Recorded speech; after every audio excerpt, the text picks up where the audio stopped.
बिसायख'थि समाव जेरै खोथा होदों एरैनो मावफुंदों प्रमद बर' दैदेननाय बिटिआर सरकार। माइनाव सोरां बिथांखिनि गेजेरजों बिटिआर सरकारनिफ्राय 22 नं कक्लाबारि बियाबाव मोन 90 सेल्फ हेल्प ग्रुपनो 25,000 रांनि चेक राननानै होदों। सेल्फ हेल्प ग्रुपनो 75,000 रां होनो खोथा होबोनाय बादिनो माइनाव सोरां बिथांखिनि गेजेरजों गिबि खोन्दो बादियै 25,000 रांनि चेकखौ राननानै होदों।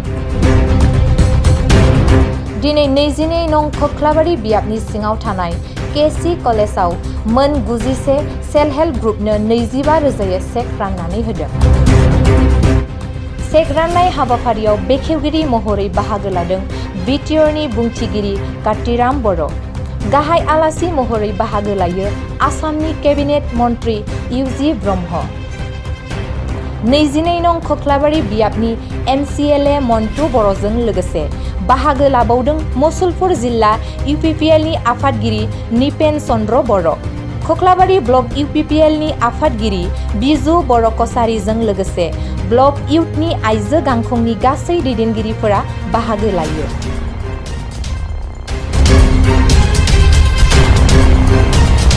जोबोद मोजां मोनदों आङो BTC-निफ्राय 2020 मायथाइनि बिसायख'थियावनो मोनसे खोथा होखानाय जादोंमोन जे सेल्फ हेल्प ग्रुपफोरनो 75,000 होनाय जागोन। दा बहुद जाहोनाव फाइनान्सियेल सेंसन बायदिसिना लानानै एसे लेट जाबाय, नाथाय दा 3,800 जे सेल्फ हेल्प ग्रुप सेलेक्सन जादों आरो बेवहाय गासै प्राय 38,000 माने मेम्बार्सफोर दङ। बिथांमोननि मुङाव माने फार्स्ट इन्स्टलमेन्ट 25,000 खौ दाखालि मसलपुरनि अदालबारियाव होजेननाय जादों। दा बेनिनो मोनसे पार्ट हिसाबै कक्लाबारियाव दिनै होफैनाय जादों। आरो BTC सरकारा मोनसे थांखि लाबावदों 3,800ल' नङा 6,000 सेल्फ हेल्प ग्रुपफोरनो अनसुंथाइ होगोन आरो 75,000 रांखौ होगोन, नाथाय बेयो किस्ति जागोन इन्स्टलमेन्ट बेसिसआव। फारसेथिं आं आसाम गभर्नमेन्टनि मिनिस्टार हिसाबै आं बेखौ फोसावनो लुबैयो मा आसाम गभर्नमेन्टआ मोनसे डिसिसन लादों जे गासै 4 लाख सेल्फ हेल्प ग्रुप दं आसामाव आरो 10 मेम्बार हिसाबै लायोबा 40 लाख मेम्बारफोर दङ।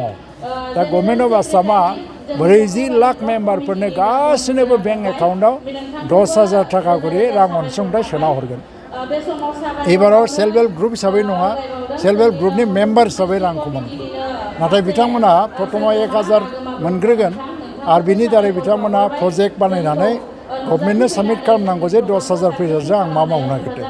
दा बे हिसाबै डाइरेक्ट DBT जगाव खुनु मिडिलमेन गैया, बेंक एकाउन्टआव थ्रोब हाबहैनाय जागोन। दा सेल्फ हेल्प ग्रुपखौ गोहोगोरा खालामनानै गामिनि रांखान्थिखौ जौगाखांनायनि थाखाय जोङो हाबाफारि लादों। आरो मोनसे गोजोनथावना बाथ्राया मा जाहैबाय, बावहाय कक्लाबारियाव गासै आसामावनो हेन्डलुम मडेल भिलेजआ गोबां गैया, मोनसे मोननैल' दङ। नाथाय आं मिनिस्टार जानायनि उनाव मोनसे प्रप'जेल लाबोनानै कक्लाबारियाव हेन्डलुम मडेल भिलेज गायसननायनि थांखि जाबाय आरो बाजेटआव 3 कौटिनिफ्राय बांसिन प्राय माने 4 कौटिफ्राम फैसा बिनि थाखाय जों हमनाय जाबाय आरो बेखौ जोङो 1-1.5 मासनि गेजेरावनो बेखेवहैसिगोन। आरो बे हेन्डलुम मडेल भिलेजनि दारै गासै 600सा सि दाग्रा आइजोफ्रा गुबुन गुबुन हारि माहारिनि लाब जागोन। बिथांमोननो थाथसाल, खुन्दुं आरो ट्रेनिं बायदिसिना होनायनि अनगायैबो बिथांमोननि दिहुननाय जि जोमफोरखौ मार्केट होनायनि खामानि मावगोन आरो बियो मोनसे एभारलास्टिं बोसोरे जोंनि सि दाग्राफोरखौ मदद होलांनायनि मोनसे आसनि बियो। दा बे बिराद गिदिर मोनसे एचिभमेन्ट BTC-आव आरो BTC-नि 4-5 डिस्ट्रिक्टआव मोनसेबो जायगायाव मडेल भिलेज गैया। दा बेवहाय बे प्रथम जानो थांगासिनो दङ। बिदिनो जोबोद जौगाखांनायनि हाबाफारि लादों। लोगोसेयैनो जों बेकार लाइमोन सेंग्रा सिख्लाफोरनो आसाम गभर्नमेन्टआ दा 2 लाख करि लन होनायनि बाथ्रा आरो लनावबो जिखिनि प्रिमियाम बेखौ गभर्नमेन्ट अफ आसामनिफ्राय बाननायनि बाथ्रा फैदों आरो इन्टारेस्टखौ खम रेटआव इन्टारेस्टखौ लानाय जागोन। दा बिनि दारैनो जाहाथे गावनि आथिङाव गसंथानो हानाय जायो, बिनि हाबाफारिफोरखौ लादों। दिनैनि जे सेल्फ हेल्प ग्रुपनि चेक राननाय हाबाफारि आं बेखौ जोबोद गोजोननाय मोनदों आरो बेवहाय सेल्फ हेल्प ग्रुपनि आइजोफ्रा दिनै माबा नङा माबा मावनो थांखिजों फैदों। सोरबा अमा फिदों, सोरबा सि दादों सोरबा मैगं थाइगं आबाद मावदों दा बिथांमोननि हाबाफारिफ्रा जाफुंसार जाथों 22 नं कक्लाबारि समस्तियाव गासै मोन 91ता 91ता सेल्फ हेल्प ग्रुपनो जों होनाय जादों आसा खालामो बिनि उनाव जों जिहेतु मास मोननै मोनथामसोनि गेजेराव फिन बिटिसि सरकारनिफ्रायनो बे एखे हाबाफारिखौनो जिहेतु लाबोफिननाय जादों दा बेयाव गासै 6,000 जों खालामनो नागिरदों दा 6,000 खालामोबाथाय निस्सय आंनि कक्लाबारि समस्तिखौ नैबे मास मोनथाम मोनब्रैनि गेजेराव फोजोबनो हागोन होननानै आं सानो आरो नाथाय गोबां सेल्फ हेल्प ग्रुपफोरा बे रांखौ मोननानै मोजां खामानियाव जुदि बाहायनायखौ नुलांगोन नोंथाङा मा बुंगोन बिदि जागोन खोमा होनना सानखानानैनो जों सरकारनिफ्राय मोनसे गाइडलाइन फोसावनानै होनो नागिरदों आरो बे गाइडलाइन मथे बिथांमोना दिनैनि जिखिनि मोननाय फैसा बे फैसाखौ बिथांमोना गाइडलाइन मथे मावनानै होगोन आरो बा मावनांगौ जागोन आरो